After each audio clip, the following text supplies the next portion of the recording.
Good morning. My name is Naomi Yanis, and I am a member of the Unitarian Universalist Society of Amherst.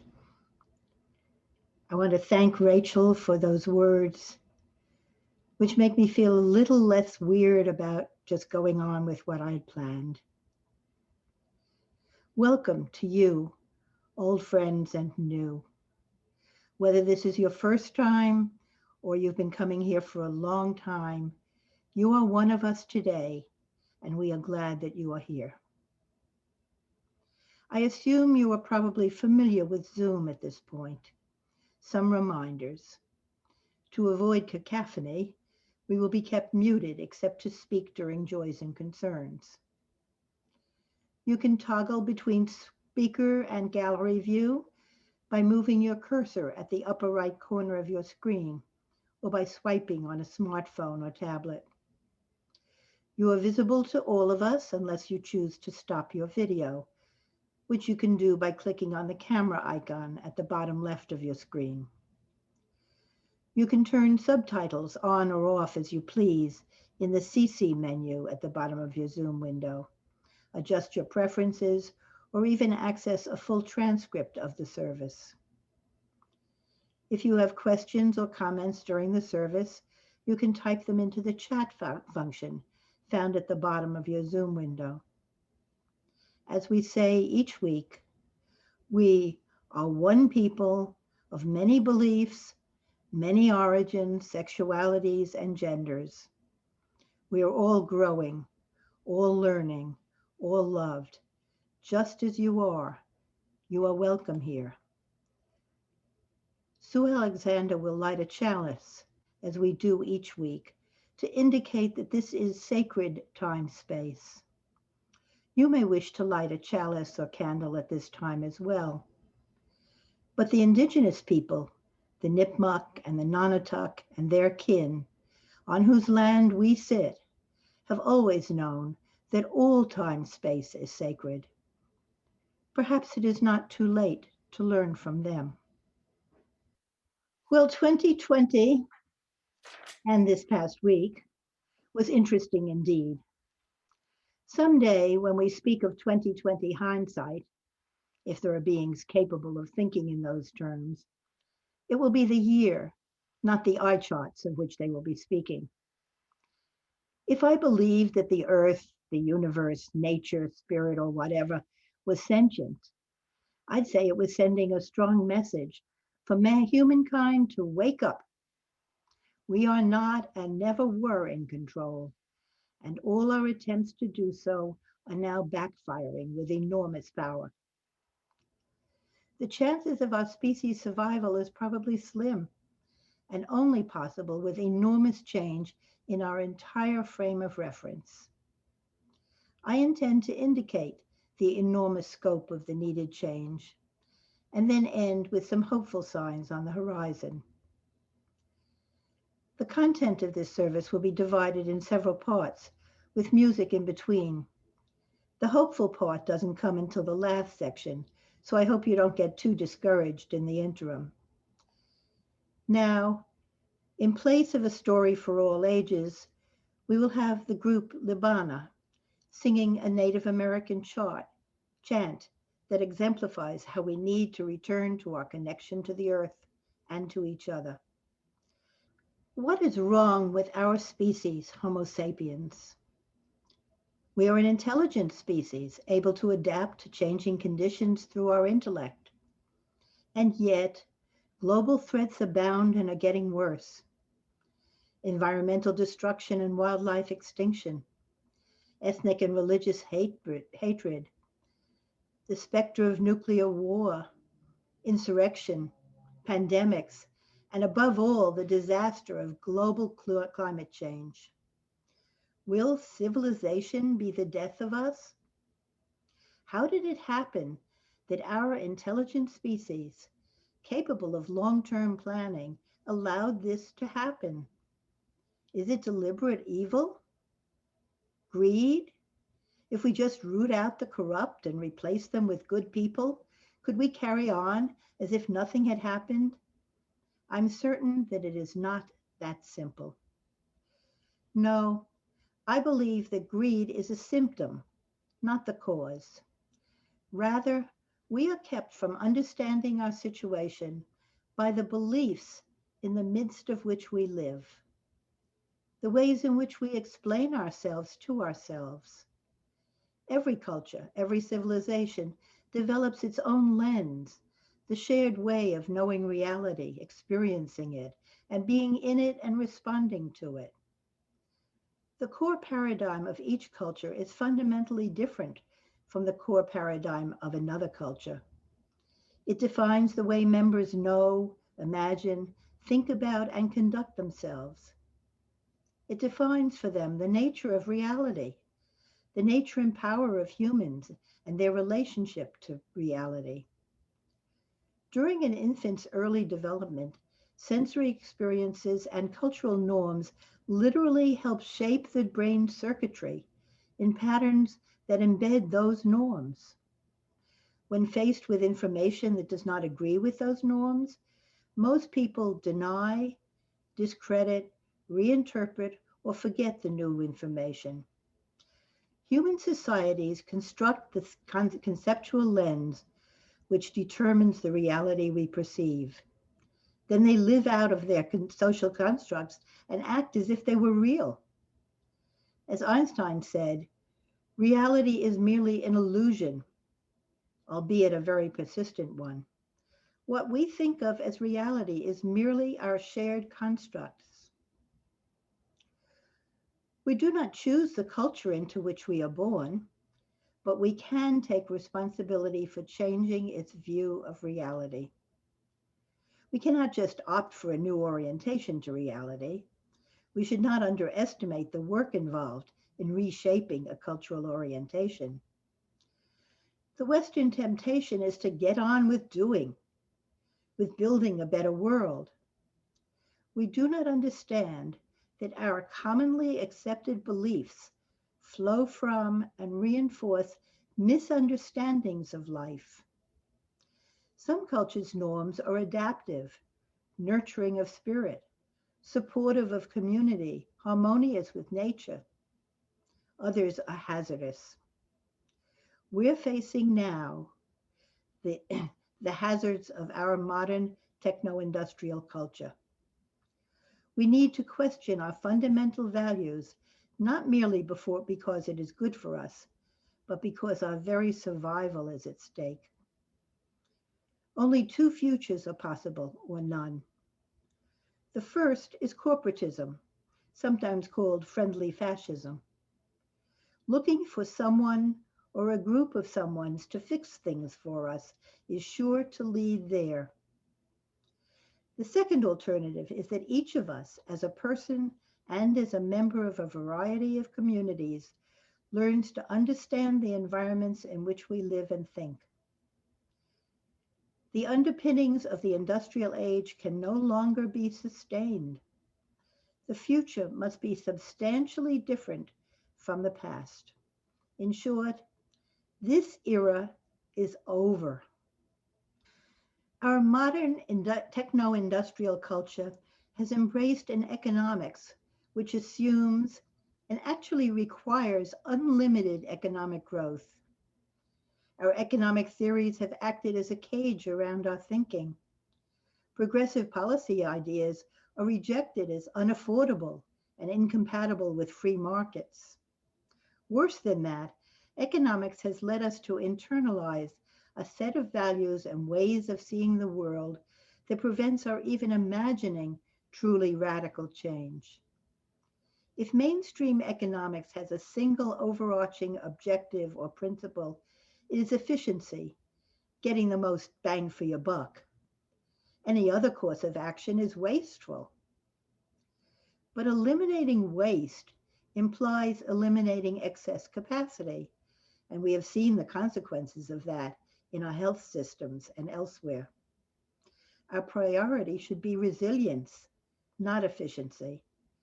We need to build resilient systems and economies if we are to have a chance of coping with unforeseen disasters to come. We blame greed when that is just the logical consequence of our system. The economic system in its entirety is a problem, and the mythologies that underpin it.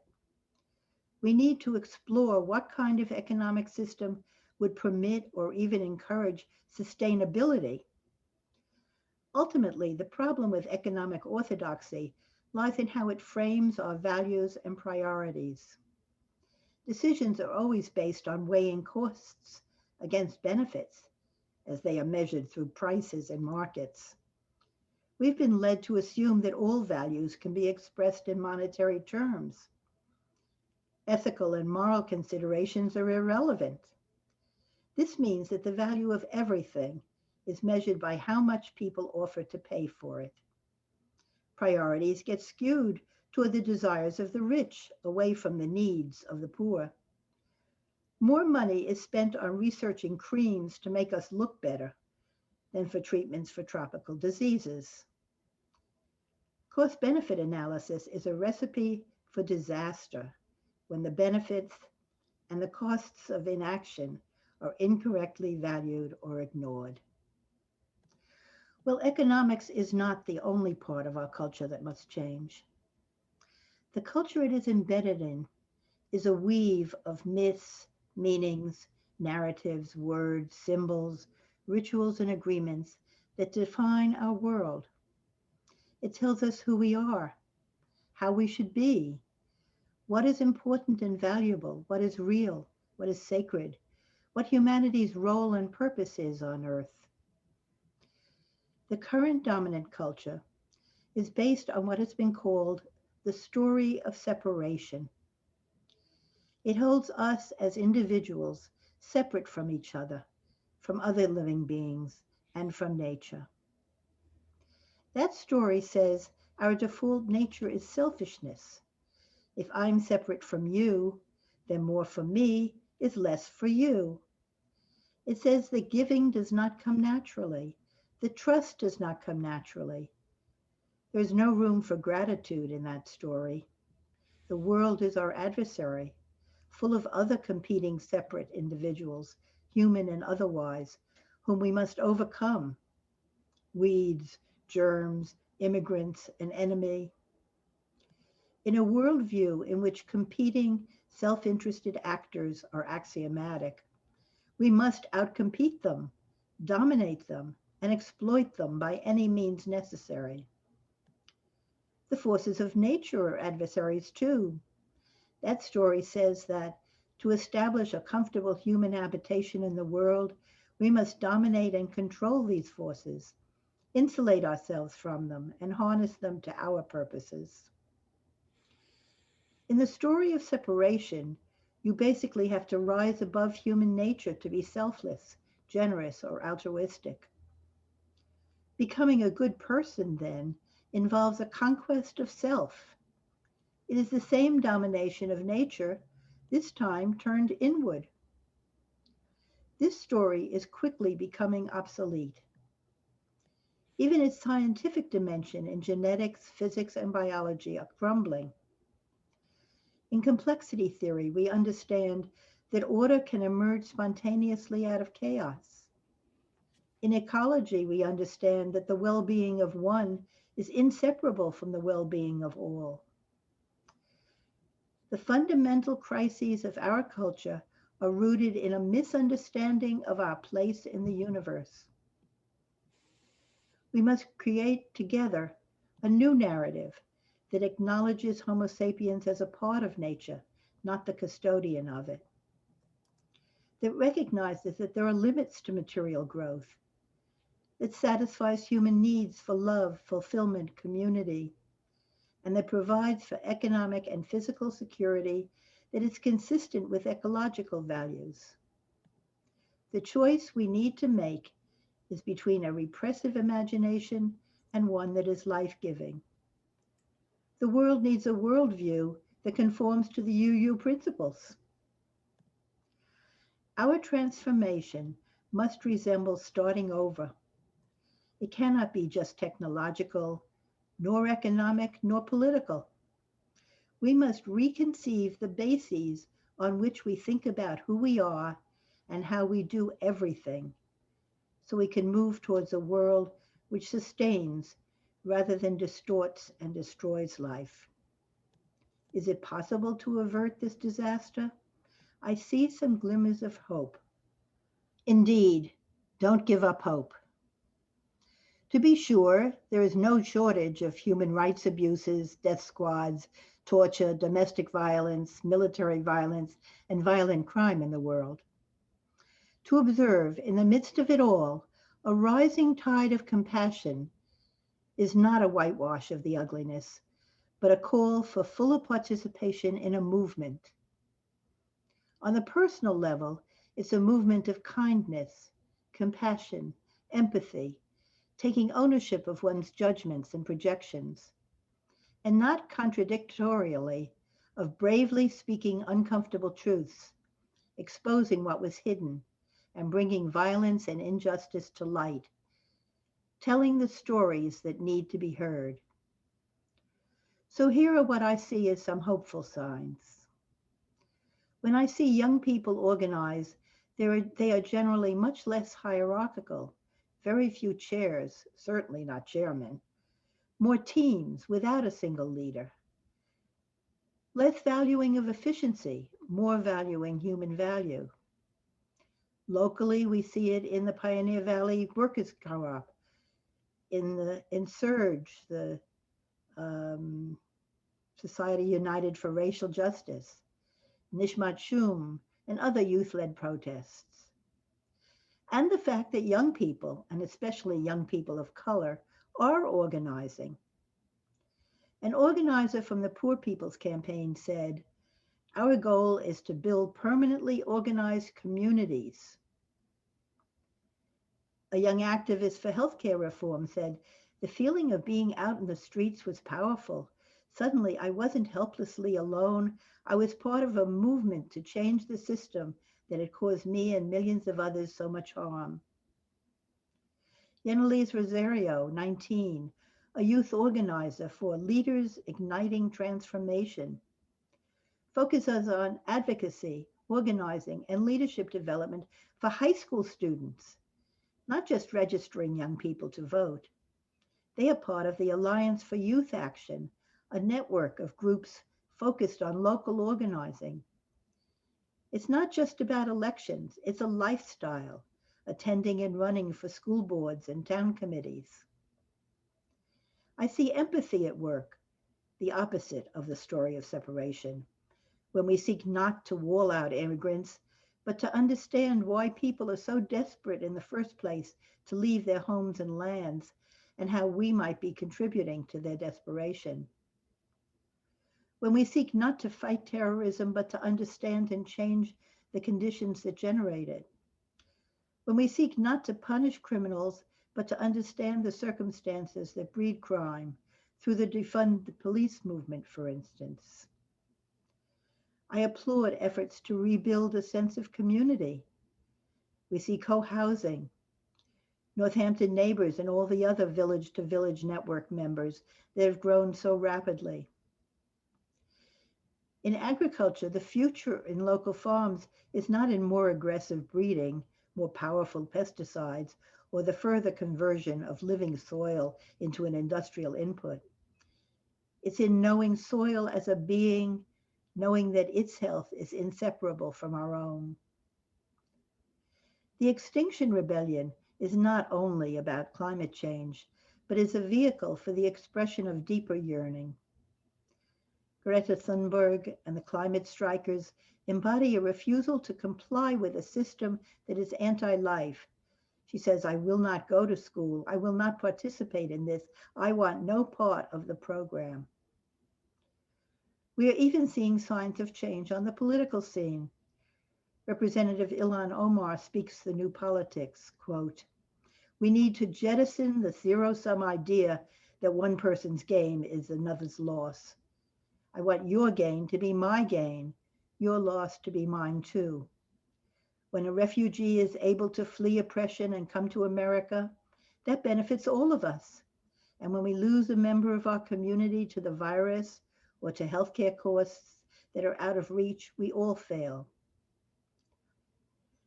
It is certainly not surprising that the signs are seen among people of color, young people, and women, the marginalized among us.